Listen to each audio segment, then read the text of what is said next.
Hello दोस्तों, मैं शिवम सिंह आपका वी विल इंस्टीट्यूट पर बहुत बहुत स्वागत करता हूं।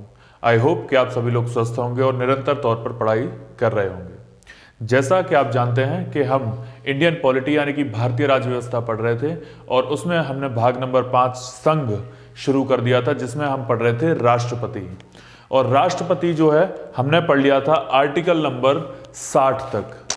ठीक है, यानी कि अब तक आपकी 3 क्लासेस राष्ट्रपति की हो चुकी हैं। सारे के सारे जो आर्टिकल्स हैं वो हम धीरे धीरे करके जो है कंप्लीट कर रहे हैं। तो हमने आर्टिकल नंबर 60 तक जो है कंप्लीट कर लिया था कि राष्ट्रपति जो है अपनी शपथ लेगा, किसकी? पद और गोपनीयता की। कौन दिलवाएगा? उच्चतम न्यायालय का मुख्य न्यायाधीश। ये हमने लास्ट क्लास में आर्टिकल नंबर 60 तक पढ़ा था। इसके आगे की जो कहानी है वो हम आज शुरुआत करेंगे, यानी कि आर्टिकल 61 मोस्ट इंपॉर्टेंट है। सबसे ज्यादा जो है ये पूछा जाता है कि क्या चीज इसमें दी गई है। तो आर्टिकल 61 जो है उसमें क्या दे रखा है? महाभियोग, यानी कि इम्पीचमेंट। इंग्लिश में बोलते हैं इसको इम्पीचमेंट। ठीक है, महाभियोग असल में होता क्या है? महाभियोग की जो प्रक्रिया है वो कैसे चलती है, कौन उसको इस्तेमाल कर सकता है या किसके ऊपर वो इस्तेमाल होता है, वो सारी की सारी चीजें हम इसमें पढ़ेंगे। याद रखेंगे, सबसे पहले जब कभी राष्ट्रपति कोई असंवैधानिक कृत्य कर देता है, राष्ट्रपति क्या कर देता है? कोई असंवैधानिक कृत्य कर देता है, तो उसको उसके पद से हटाने के लिए किसका प्रयोग किया जाता है? महाभियोग का प्रयोग किया जाता है, इंपीचमेंट का प्रयोग किया जाता है, जो कि किस में दिया हुआ है? आर्टिकल नंबर 61 या अनुच्छेद 61 में दिया हुआ है। ठीक है, महाभियोग किसके द्वारा चलाया जाता है? तो संसद के द्वारा चलाया जाता है। ठीक है, महाभियोग किसके द्वारा चलाया जाता है? संसद के द्वारा। इसकी प्रक्रिया को हम समझेंगे कि यह महाभियोग कैसे चलता है और कौन कौन इसे पारित करता है। ठीक है, सबसे पहले सीधी सी बात है कि संसद में 2 सदन होते हैं, लोकसभा और राज्यसभा। सबसे पहला प्रश्न कि महाभियोग कौन से सदन से शुरू होता है? तो याद रखेंगे, महाभियोग की जो प्रक्रिया है वो किसी भी सदन से शुरुआत हो सकती है। लोकसभा से भी शुरू हो सकती है और राज्यसभा से भी शुरू हो सकती है। ठीक है, कैसे? कि मान के चलिए, एक एग्जाम्पल के तौर पर लेते हैं कि मान के चलिए कि राष्ट्रपति ने कोई ऐसा कृत्य कर दिया जिसकी वजह से उसको हटाना है हमें पद से। तो लोकसभा में सबसे पहले, या राज्यसभा आप ले सकते हैं, कोई भी सदन में स्टार्ट हो सकती है यह प्रक्रिया। तो जिस सदन में ये स्टार्ट होगी, जिस सदन में ये स्टार्ट होगी, एग्जाम्पल के तौर पर लेते हैं कि लोकसभा में स्टार्ट हुई। अब लोकसभा में जब स्टार्ट होगी तो उसकी जितनी भी कुल सदस्य संख्या है, लोकसभा की कुल सदस्य संख्या का 1/4 भाग, यानी कि 1/4 सदस्य हैं, वो एक प्रस्ताव जो है बनाएंगे कि हम राष्ट्रपति के ऊपर महाभियोग लगा रहे हैं, उन्होंने यह असंवैधानिक कृत्य किया है, इसीलिए हम चाहते हैं कि राष्ट्रपति अपने पद से इस्तीफा दें। कितने लोग प्रस्ताव को जो है तैयार करेंगे? कुल सदस्य संख्या के 1/4 लोग। ठीक है, लोकसभा में शुरू हुई है तो लोकसभा के 1/4 लोग ने प्रस्ताव शुरू कर दिया या प्रस्ताव तैयार कर दिया। उसके बाद में उसी लोकसभा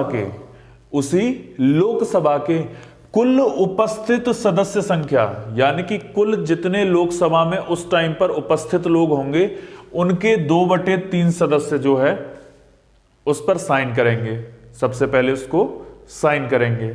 ठीक है, अब लोकसभा में क्या हुआ था? प्रस्ताव तैयार भी हुआ और उसके 2/3 सदस्यों ने उस पर साइन कर दिया, मोहर लगा दी और उसको पास कर दिया। अब उसके बाद में जो प्रस्ताव है वो जाएगा अगले सदन को। अगला सदन कौन सा हो गया? राज्यसभा, क्योंकि लोकसभा में तो प्रक्रिया शुरू हुई थी। अब कहां जाएगा? राज्यसभा में। और राज्यसभा में कुल उपस्थित संख्या के अगर 2/3 सदस्य उस पर साइन कर देते हैं तो राष्ट्रपति पर महाभियोग की जो प्रक्रिया है वो लागू हो जाएगी और राष्ट्रपति को तत्काल जो है अपने पद से इस्तीफा देना पड़ेगा। ठीक है, दोबारा समझते हैं। क्या? लोकसभा में शुरू हुई, उसका प्रस्ताव तैयार किया कितने लोगों ने? 1/4 सदस्यों ने। उसके बाद लोकसभा के ही 2/3 सदस्यों ने क्या किया? उसको पास किया। और उसके बाद वो अगले सदन यानी कि राज्यसभा में गई और राज्यसभा में आकर 2/3 सदस्यों ने अगर उसको पास कर दिया तो राष्ट्रपति को अपने पद से इस्तीफा देना पड़ेगा। ये होती है महाभियोग की प्रक्रिया। ऐसे महाभियोग की जो प्रक्रिया है वो कंप्लीट होती है। ठीक है, ये थी। लेकिन इसमें एक और इंपॉर्टेंट है, क्या चीज, कि राष्ट्रपति पर जब भी महाभियोग लाया जाएगा, राष्ट्रपति पर जब भी महाभियोग लाया जाएगा उससे 14 दिन पूर्व राष्ट्रपति को सूचना देनी होगी।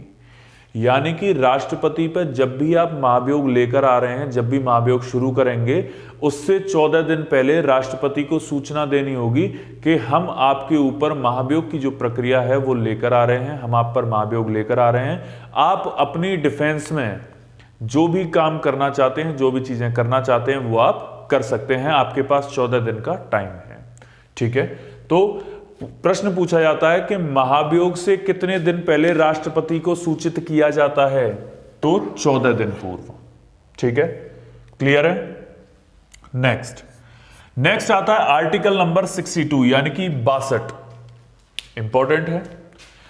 इसमें क्या दिया गया है कि राष्ट्रपति का कार्यकाल पूर्ण होने से पूर्व नए राष्ट्रपति का चुनाव करा लिया जाएगा।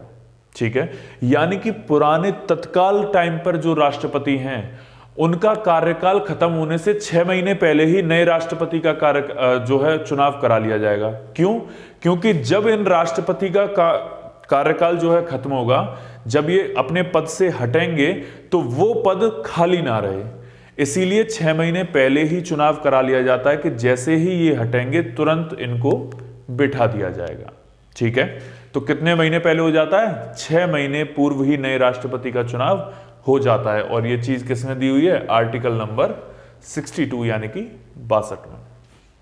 ठीक है, नेक्स्ट, इससे आगे के जो आर्टिकल्स हैं 63, 64, 65 या 63, 64, 65, ये सारे के सारे हम पढ़ेंगे नेक्स्ट टॉपिक में, जो कि होगा वाइस प्रेसिडेंट, यानी कि वो उपराष्ट्रपति से संबंधित आर्टिकल्स हैं जो हम नेक्स्ट टॉपिक में पढ़ेंगे। ठीक है, नेक्स्ट है आर्टिकल नंबर 71 यानी कि आर्टिकल 71, अनुच्छेद 71।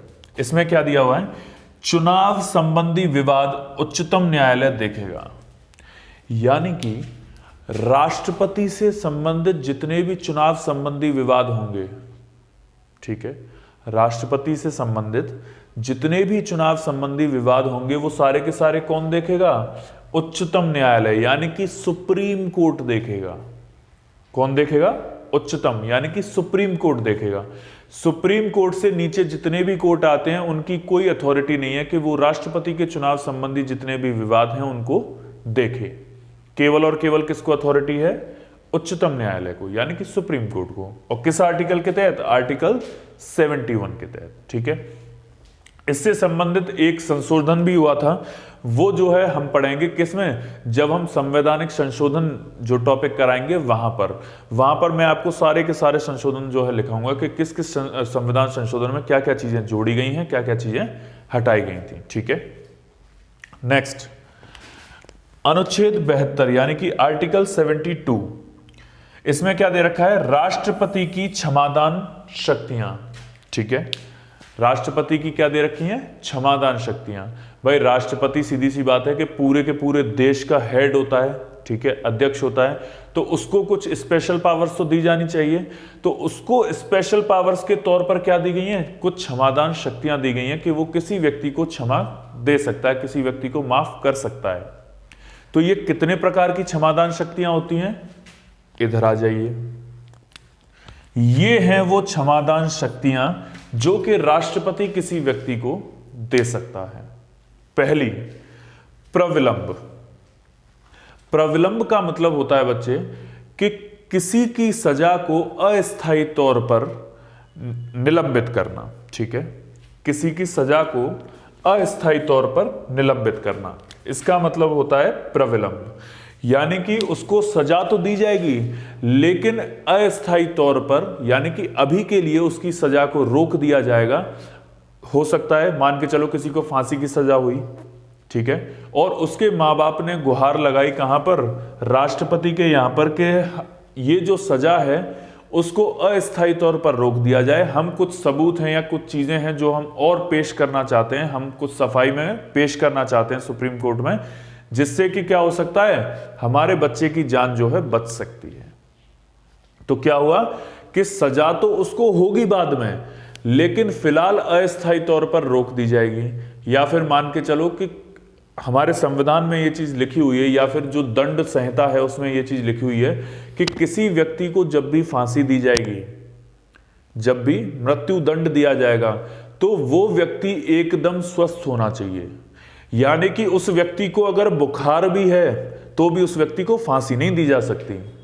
ठीक है, तो उसे जब बुखार है तो उसको फांसी नहीं दी जाएगी। और ये फांसी को टालने का काम जो है वो कौन करेगा, राष्ट्रपति करेगा। राष्ट्रपति को ये इंफॉर्मेशन दी जाएगी कि ये जो व्यक्ति है इसको बुखार है, इसीलिए इसको अभी फांसी नहीं दी जा सकती। तो उसको क्या कर दिया, प्रविलंब कर दिया, अस्थायी तौर पर उसकी सजा को टाल दिया कि अभी इसको फांसी नहीं देंगे, जब ये अच्छे से बिल्कुल स्वस्थ हो जाएगा तब इसको फांसी दी जाएगी।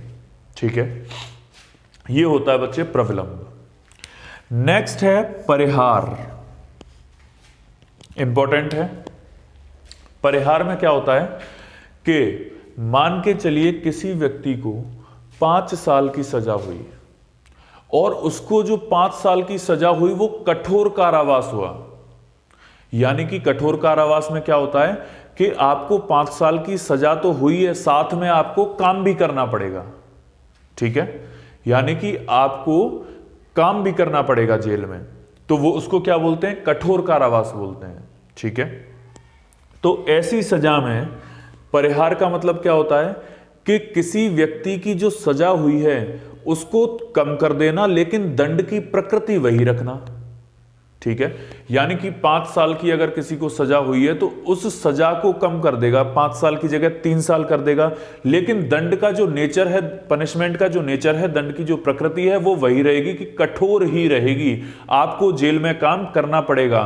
5 साल की जगह आप 3 साल ही जेल में रहेंगे, लेकिन आपको जेल में काम तो करना पड़ेगा। आप काम को जो है छोड़ नहीं सकते।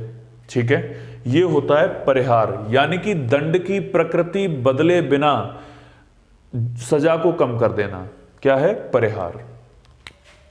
नेक्स्ट है लघुकरण। इसमें क्या होता है, इसमें दोनों चीजें होती हैं, यानी कि दंड की प्रकृति और दंड की जो अवधि है उन दोनों को कम किया जाता है ना। 5 साल की सजा है और किसी को कठोर कारावास है, लेकिन राष्ट्रपति ने क्या किया, उसकी सजा का लघुकरण कर दिया। तो उसको क्या कर दिया जाएगा कि एक तो सजा उसकी कम हो गई कि 5 साल की जगह 3 साल ही रह गई, और दंड की जो प्रकृति कठोर थी उसको नरम कर दिया गया, यानी कि अब उसको जेल में काम करने की जरूरत नहीं है। यानी कि दंड की प्रकृति और दंड की अवधि दोनों अगर बदली हैं तो क्या किया है, लघुकरण किया है। ठीक है, केवल एक चीज बदली है तो परिहार, दोनों चीज बदली हैं लघुकरण। और 4th है बच्चे विराम। विराम का तो आप जानते ही हैं। ठीक है, यानी कि विशेष कारण से सजा को माफ कर देना या ना के बराबर कर देना। कोई विशेष कारण ऐसा हुआ कि कोई ऐसी बात है जिसकी वजह से जो है उसको फांसी नहीं दी जा सकती या मृत्युदंड नहीं दिया जा सकता, या फिर जो है उसकी सजा को कम करना पड़ रहा है, बिल्कुल ना के बराबर करना पड़ रहा है, तो वो क्या है, विराम। मान के चलिए कि किसी को सजा हुई 20 साल की। ठीक है, सजा क्या हुई, 20 साल की। अब उसको क्या किया, राष्ट्रपति ने विराम कर दिया उसकी सजा पर। तो 20 साल की जगह केवल उससे कहा कि आप ठीक है, आप 2 साल के लिए जो है जेल में रहिए, उसके बाद आप घर जा सकते हैं। तो एक व्यक्ति जो 20 साल रहने वाला था अब वो केवल और केवल 2 साल रहेगा, तो ये ना के बराबर सजा हुई। तो इसी को क्या बोला जाता है, विराम बोला जाता है। ठीक है, ये आपके 3-4 तरह के जो हैं क्या थी, क्षमादान शक्तियां थी जो राष्ट्रपति को दी गई होती हैं। किस आर्टिकल के तहत, आर्टिकल नंबर 72 यानी कि 72 के तहत।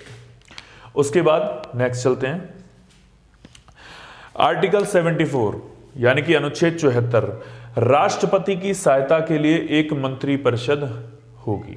ठीक है, राष्ट्रपति की सहायता के लिए क्या होगी, एक मंत्रिपरिषद होगी। यानी कि राष्ट्रपति जब भी जैसी सलाह मांगेगा, जब भी जैसी एडवाइस मांगेगा किसी भी मुद्दे के बारे में, तो उसको कौन सलाह देगी? मंत्रिपरिषद देगी। किस आर्टिकल में लिखा है? 74 में लिखा है। याद रखेंगे कि इस 74 आर्टिकल में बच्चे दो जो है संविधान संशोधन हुए थे। एक हुआ था 42वां संविधान संशोधन और दूसरा हुआ था 44वां संविधान संशोधन। जब मैं ये टॉपिक कराऊंगा तो वहां आपको लिखाऊंगा ये सारी चीजें, लेकिन अभी मैं आपको ओरल तौर पे बता देता हूं कि क्या हुआ था कि 42वें संविधान संशोधन में राष्ट्रपति को यह कहा गया था कि राष्ट्रपति जब भी मंत्रिपरिषद की सलाह मांगेगा तो राष्ट्रपति को वह काम करना पड़ेगा। यानी कि एक तरीके से राष्ट्रपति को बाध्य कर दिया गया कि आप जो है मंत्रिपरिषद की सलाह पर कार्य करेंगे। किसमें हुआ था? 42वें संविधान संशोधन। लेकिन इसी फैसले को कुछ दिन बाद, क्योंकि मंत्रिपरिषद तो अब बड़ी हो गई ना सबसे ज्यादा, कि मंत्रिपरिषद जो कहेगी वही राष्ट्रपति को करना पड़ेगा, तो इसीलिए उसके कुछ ही टाइम बाद, यानी कि लगभग 2 साल बाद 44वें संविधान संशोधन 1978 के तहत क्या किया गया कि दोबारा से राष्ट्रपति को जो है फ्री कर दिया गया। उसमें कहा गया कि राष्ट्रपति जो है मंत्रिपरिषद से सलाह तो ले सकता है, लेकिन उस काम को करने के लिए बाध्य नहीं होगा। ठीक है, क्या नहीं होगा बच्चे? बाध्य नहीं होगा। यानी कि राष्ट्रपति सलाह ले सकता है, कोई दिक्कत नहीं है, लेकिन वो अपने विवेक से ही काम करेगा। उसे मन होगा, अच्छा लगेगा, वो सलाह अच्छी लगेगी तो वो कार्य करेगा, नहीं अच्छी लगेगी तो वो नहीं करेगा।